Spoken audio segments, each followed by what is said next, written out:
after the long discussions, at wala na tayong magawa kasi aprobado na yung budget saka pirmado na nung presidente.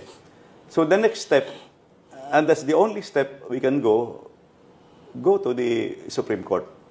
Go to the Supreme Court and challenge the validity and the constitutionality of the budget. And perhaps high time for us to, kaya nga i-present natin ito sa taong bayan for them to discuss also. Because it's our taxpayers' money. Every day, nagbabayad na ng VAT.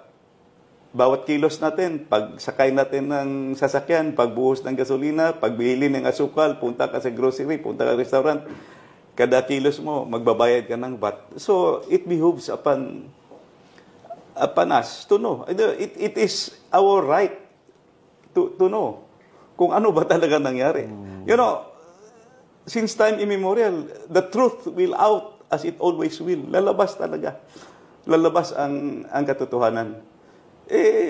Kita naman sa Bicameral Conference Committee report na blanco. So, maybe, one next move is to go to the Supreme Court and really file the necessary petition to request the court to declare the GAA, because we will present, of course, the facts. Na unang-una, balikan natin yung first na issue na lumabas, yung constitutionality ng buong budget, because the Constitution is very clear. Alam na alam ni Sec. Wendell ito na dapat the highest budget is the education sector. Doon ka mag-allocate ng highest budget. Now, babalikan natin yung budget when presented last July 29 to the House of Representatives. Meron tayong BESF. Merong isang page doon na nakasulat kung ano ang education sector. Ang total, 799 million pesos is the biggest allocation. Sinabi rin during the kung babasahin mo yung President's message, nakasulat din, the number one expenditure in terms of appropriation, the highest will go to the education sector, 799 billion. So, nag-match, no? Nagtali. Number 2 is the DPWH, 700 billion. So, nakasulat din sa President message. At sa BESF, yung number 2 yung DPWH na budget. Okay, sa sinabi ko na kanina, yung proseso, first reading, second reading sa lower house, first reading, second reading sa upper house. Yung resulta ng dalawa, i-reconcile mo through Bicameral Conference Committee.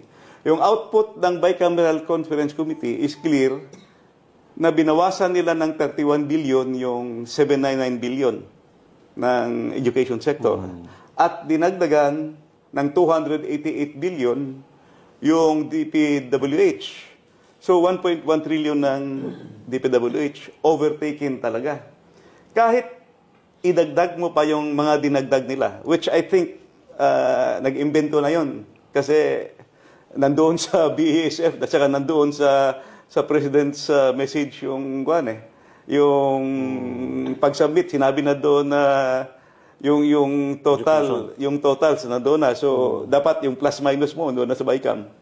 At saka yung dinagdag nila na convergence projects, DPWH talaga yan. Alam ni Wendell yan. Yung hindi lang convergence projects, yung dinagdag nila yung salary differential.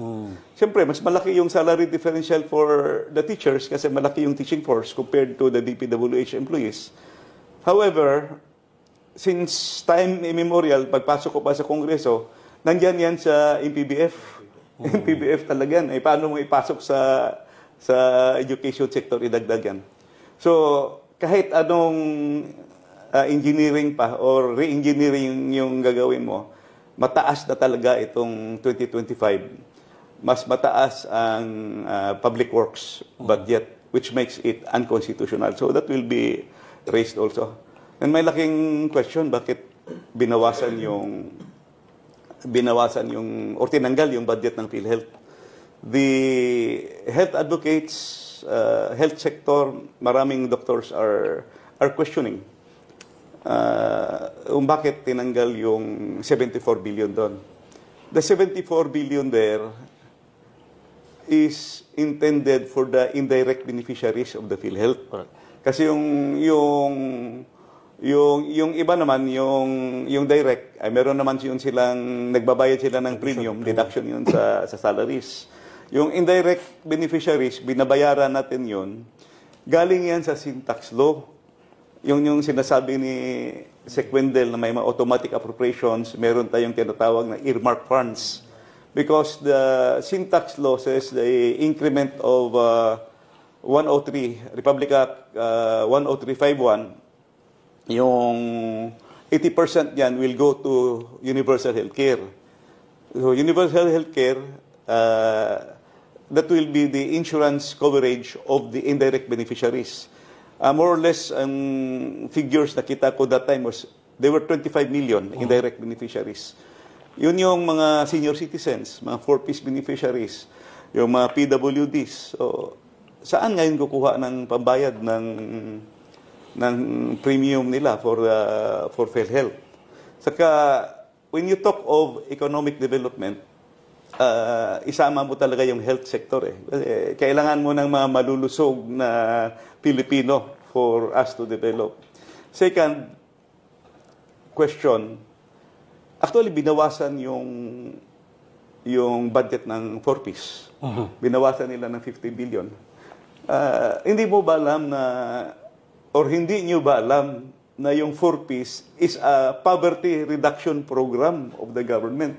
May target tayo niyan na kung pwede, pagdating ng 2028, single digit na lang yung ating poverty rate. Between 8 to 9%. No, paano mo na ma-reach yun? Kasi tinanggal mo na yung PhilHealth mo. Tinanggalan mo yung PhilHealth. Tinanggalan mo yung 4-piece. Yung 4-piece kasi, it's really was designed to address poverty. Kaya nga meron yang conditional cash transfer. May obligasyon yung makakatanggap. Papaaralin yung mga anak. Pupunta ka sa health center. Then may PhilHealth coverage ka. To address development, gusto natin maging aakyat pa yung ating growth ng Pilipinas. Kailangan mo talagang increase the GDP, at the same time, address mo talaga yung poverty. So, saan pumunta? Iyon ang tanong. So, it went to mostly 288 billion went to sa BICAM pa lang ha, hindi kasama yung budget sa NEP at saka yung sa kwan.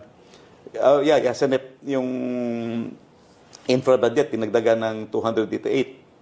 I don't know kung i-consider ba nila yung absorptive capacity saka kaya ba ma-implement lahat ng DPWH yan.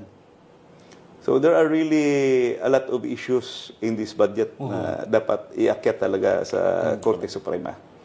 Not only to the Supreme Court, but to the bar of public opinion, because it's very important that the people should know. Pera ng taong bayan yan, that's taxpayers' money. The people should know. They have the right to know. We have the right to know.